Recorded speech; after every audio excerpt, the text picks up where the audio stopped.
اور اس نے ان سے کہا، سبت آدمی کے لیے بنا ہے، نہ آدمی سبت کے لیے، بس ابن آدم سبت کا بھی مالک ہے۔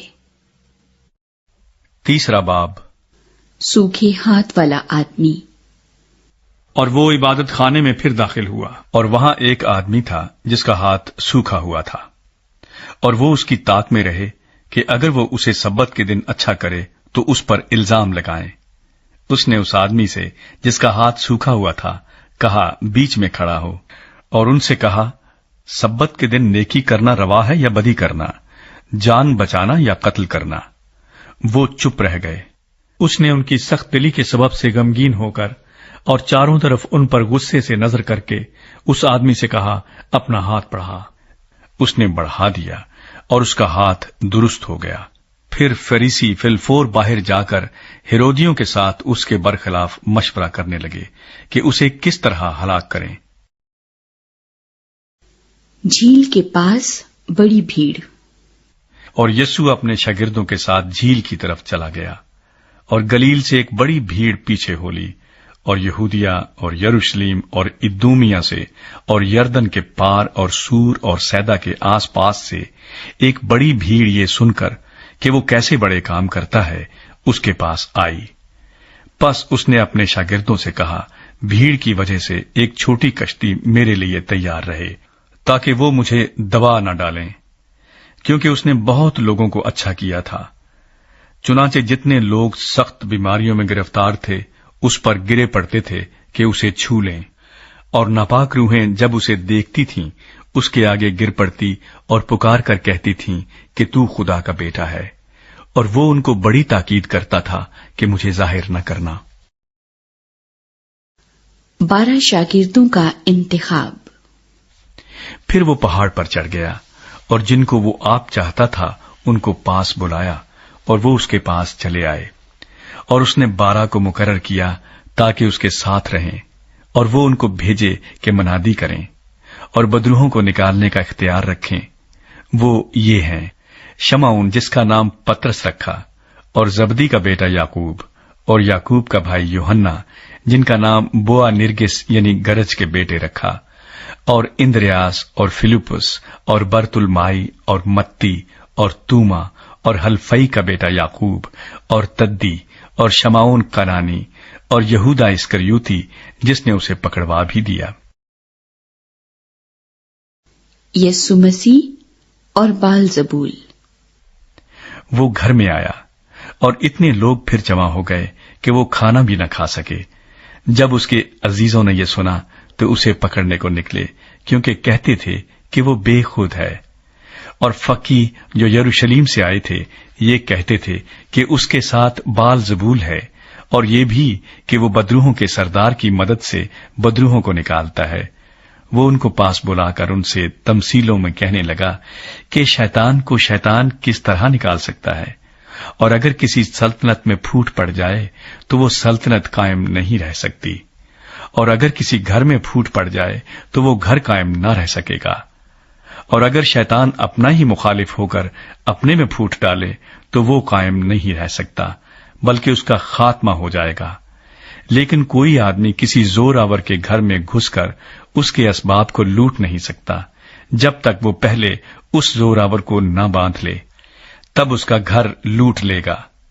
میں تم سے سچ کہتا ہوں کہ بنی آدم کے سب گناہ اور جتنا کفر وہ بکتے ہیں معاف کیا جائے گا، لیکن جو کوئی روح القدس کے حق میں کفر بکے وہ ابد تک معافی نہ پائے گا، بلکہ ابدی گناہ کا قصوروار ہے، کیونکہ وہ کہتے تھے کہ اس میں ناپاک روح ہے۔ یسوع مسیح کی ماں اور بھائی۔ پھر اس کی ماں اور اس کے بھائی آئے اور باہر کھڑے ہو کر اسے بلوا بھیجا، اور بھیڑ اس کے آس پاس بیٹھی تھی، اور انہوں نے اس سے کہا، دیکھ تیری ماں اور تیرے بھائی باہر تجھے پوچھتے ہیں۔ اس نے ان کو یہ جواب دیا، میری ماں اور میرے بھائی کون ہیں؟ اور ان پر جو اس کے گرد بیٹھے تھے نظر کر کے کہا، دیکھو میری ماں اور میرے بھائی یہ ہیں، کیونکہ جو کوئی خدا کی مرضی پر چلے وہی میرا بھائی اور میری بہن اور ماں ہے۔ چوتھا باب، بیج بونے والے کی تمثیل۔ وہ پھر جھیل کے کنارے تعلیم دینے لگا اور اس کے پاس ایسی بڑی بھیڑ جمع ہو گئی کہ وہ جھیل میں ایک کشتی میں جا بیٹھا اور ساری بھیڑ خشکی پر جھیل کے کنارے رہی، اور وہ ان کو تمثیلوں میں بہت سی باتیں سکھانے لگا اور اپنی تعلیم میں ان سے کہا، سنو، دیکھو ایک بیج بونے والا بیج بونے نکلا، اور بوتے وقت یوں ہوا کہ کچھ راہ کے کنارے گرا اور پرندوں نے آ کر اسے چگ لیا، اور کچھ پتھریلی زمین پر گرا جہاں اسے بہت مٹی نہ ملی، اور گہری مٹی نہ ملنے کے سبب سے جلد اگ آیا، اور جب سورج نکلا تو جل گیا، اور جڑ نہ ہونے کے سبب سے سوکھ گیا، اور کچھ جھاڑیوں میں گرا اور جھاڑیوں نے بڑھ کر اسے دبا لیا اور وہ پھل نہ لایا، اور کچھ اچھی زمین پر گرا اور وہ اگا اور بڑھ کر پھلا، اور کوئی 30 گنا، کوئی 60 گنا، کوئی 100 گنا پھل لایا۔ پھر اس نے کہا، جس کے سننے کے کان ہوں وہ سن لے۔ تماثیل کا مقصد۔ جب وہ اکیلا رہ گیا تو اس کے ساتھیوں نے ان 12 سمیت اس سے ان تمثیلوں کی بابت پوچھا۔ اس نے ان سے کہا کہ تم کو خدا کی بادشاہی کا بھید دیا گیا ہے، مگر ان کے لیے جو باہر ہیں سب باتیں تمثیلوں میں ہوتی ہیں، تاکہ وہ دیکھتے ہوئے دیکھیں اور معلوم نہ کریں، اور سنتے ہوئے سنیں اور نہ سمجھیں، ایسا نہ ہو کہ وہ رجوع لائیں اور معافی پائیں۔ بیج بونے والے کی تمثیل کا مطلب۔ پھر اس نے ان سے کہا، کیا تم یہ تمثیل نہیں سمجھے؟ پھر سب تمثیلوں کو کیوں کر سمجھو گے؟ بونے والا کلام بوتا ہے۔ جو راہ کے کنارے ہیں جہاں کلام بویا جاتا ہے، یہ وہ ہیں کہ جب انہوں نے سنا تو شیطان فی الفور آ کر اس کلام کو جو ان میں بویا گیا تھا اٹھا لے جاتا ہے۔ اور اسی طرح جو پتھریلی زمین میں بوئے گئے، یہ وہ ہیں جو کلام کو سن کر فی الفور خوشی سے قبول کر لیتے ہیں اور اپنے اندر جڑ نہیں رکھتے، بلکہ چند روزہ ہیں۔ پھر جب کلام کے سبب سے مصیبت یا ظلم برپا ہوتا ہے تو فی الفور ٹھوکر کھاتے ہیں۔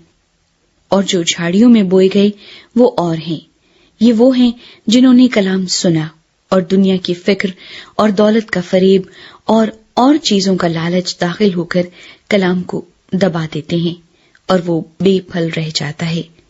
اور جو اچھی زمین میں بوئے گئے، یہ وہ ہیں جو کلام کو سنتے اور قبول کرتے اور پھل لاتے ہیں، کوئی 30 گنا، کوئی 60 گنا، کوئی 100 گنا۔ چراغ پیمانے کے نیچے۔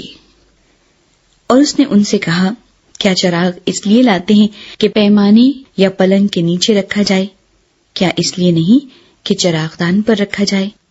کیونکہ کوئی چیز چھپی نہیں مگر اس لیے کہ ظاہر ہو جائے، اور پوشیدہ نہیں ہوئی مگر اس لیے کہ ظہور میں آئے۔ اگر کسی کے سننے کے کان ہوں تو سن لے۔ پھر اس نے ان سے کہا، خبردار رہو کہ کیا سنتے ہو۔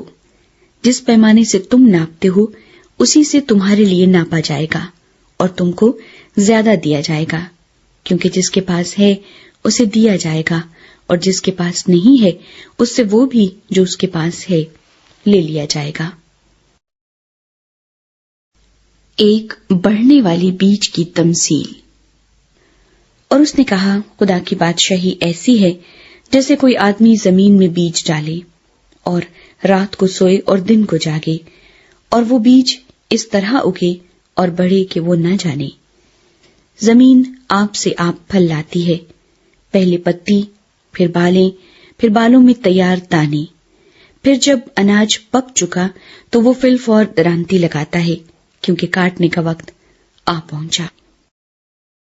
رائی کے بیج کی تمثیل۔ پھر اس نے کہا کہ ہم خدا کی بادشاہی کو کس سے تشبیہ دیں اور کس تمثیل میں اسے بیان کریں۔